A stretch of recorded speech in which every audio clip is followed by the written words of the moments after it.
টাকা নিয়ে কারে কারে ইন্ডিয়ায় পাচার করছেন, কারে কারে কোথায় কার কার বাড়িতে আশ্রয় ছিল, সব তালিকা প্রকাশ করে দেব। আমাদের কাছে হাজার হাজার ডকুমেন্ট আছে।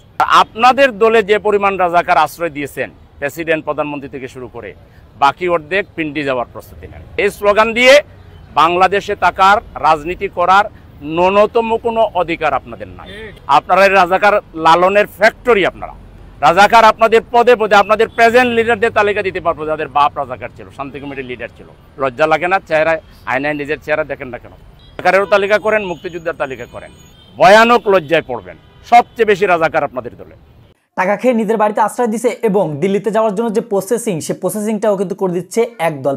এমন একটি মন্তব্য করেছেন জামাতের নেতা সেলিম উদ্দিন। তিনি আরো বলেছেন যে রাজাকার যে বলি খেলছেন শেখ হাসিনার মতো, শেখ হাসিনা পালানোর আগেও কিন্তু এই রাজাকার শব্দটা নিয়েই কিন্তু তিনি পালাইছেন, কিংবা তার পতনের শুরু কিন্তু এই রাজাকার দিয়ে। যখন তিনি রাজাকার শব্দটা সবাইকে উদ্দেশ্য করে বলেছিল, তখন কিন্তু সারা দেশের মানুষ রাজাকার স্লোগানে তুমি কে আমি কে, রাজাকার রাজাকার বলে কিন্তু রাস্তায় নেমে গেছিল। এখন যারা রাজাকার নিয়ে খেলছে, তাদেরও কিন্তু শেখ হাসিনার মতো হবে, এমনটিও মন্তব্য করেছেন। প্রদর্শিতা একদল জুলাইকে অপমান করছে এবং আওয়ামী লীগকে পুনর্বাসন করার জন্য যেসব কার্যক্রম, সেসব কার্যক্রম কিন্তু তারা করে যাচ্ছে। দুপুর বক্তব্য দিয়েছেন জামাতের এক নেতা সেলিম উদ্দিন। প্রদর্শিতা চলুন শুনে আসি তার মুখ থেকে তার করা বক্তব্য। আমাদের হাসিনা অনেক খারাপ কাজ করছে, একটা ভালো কাজ করছে। সে একটা রাজাকারের তালিকা করছে, এই তালিকায় তার দলকেই 1 নম্বরে রাখছেন, এটা সত্য, এটা আমরা সাপোর্ট করি। আওয়ামী লীগকে 1 নম্বরে রাখছেন, আর দ্বিতীয় যাদেরকে রাখছিল এরা এখন রাজাকার করতেছে। এরা তো নাই, এখন তো এরাই 1 নম্বর। দ্বিতীয় যাদের নাম 8,500 এই তালিকা করছিল, এখন যারা রাজাকার ফেনা তুলতেছে এদের। জামাতের করছিল 23 জন না 37 জন, এরা সবাই ইন্তেকাল ফরমাইছে। জুলাই যোদ্ধা কম বেশি আমরা সবাইকে স্বীকার করি, আওয়ামী লীগ বাদে বাকি যারা আছে। কিন্তু এখন অনেকে দেখতেছি যে আওয়ামী লীগের ভাষায় কথা বলতেছে, যে কথাগুলো বলে হাসিনার চাইতে দুর্দান্ত, মানে এটাকে বলেছে লেডি ফেরাউন, অনেকে বলছে, আর আমার কথা না, লেডি ফেরাউন বলেছে। তো লেডি ফেরাউন যে কথাগুলো বইলা এখানে কোনো পাত্তা পাইল না।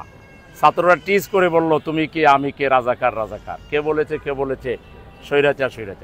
সেই স্বৈরাচারের ভাষায় এখন যারা কথা বলবেন, এরা কেউ এখন স্লোগান দিচ্ছে স্বৈরাচার গেছে দিল্লিতে, রাজাকার যাবে পিন্ডিতে। তাইলে এই স্লোগান যারা দিচ্ছেন তারা 2 ভাগ হয়ে যান। 1 ভাগ দিল্লিতে যান, কারণ আপনারা স্বৈরাচারকে তুষণ করছেন, স্বৈরাচারকে পুনর্বাসনের চেষ্টায় আপনারা আছেন। আমাদের কাছে হাজার হাজার ডকুমেন্ট আছে।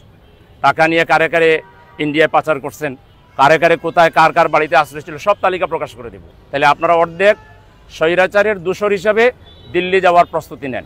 আর আপনাদের দলে যে পরিমাণ রাজাকার আশ্রয় দিয়েছেন, প্রেসিডেন্ট প্রধানমন্ত্রী থেকে শুরু করে বাকি অর্ধেক পিন্ডি যাওয়ার প্রস্তুতি নেন। এই স্লোগান দিয়ে বাংলাদেশে থাকার, রাজনীতি করার ন্যূনতম কোনো অধিকার আপনাদের নাই। আপনারা সবচেয়ে বেশি স্বৈরাচারের দূষর, আপনারা সবচেয়ে বেশি রাজাকারের দূষর। আপনারা রাজাকার লালনের ফ্যাক্টরি। আপনারা রাজাকার আপনাদের পদে পদে আপনাদের প্রেজেন্ট লিডারদের তালিকা দিতে পারবো, যাদের বাপ রাজাকার ছিল, শান্তি কমিটির লিডার ছিল।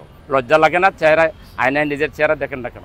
শেষ হয়ে যাবেন। হাসিনা যত সময় লাগছে, ওর 10 ভাগের 1 ভাগ টাইম পাইবেন না, 20 ভাগের 1 ভাগ টাইম পাইবেন না। অতএব এসব বস্তা পচা রাজনীতি বাদ দিয়ে আসেন, মানুষের পাশে দাঁড়ান। কিছু দাঁড়াইছেন আমরা দেখছি, আরও দাঁড়ান, নিজের কথা নিজে কন, দলকে নিয়ন্ত্রণ করেন চাঁদাবাজির হাত থেকে।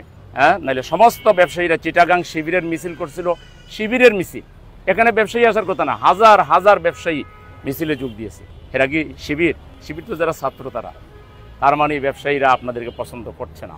অনেকে জুলাই শহীদের নাম নিতে বড় লজ্জাবোধ করে। 71 আমাদের সবার প্রেরণা, 71 এটা আমাদের দেশ, আমরা স্বাধীন করেছি, এখানে সবার কম বেশি অবদান আছে।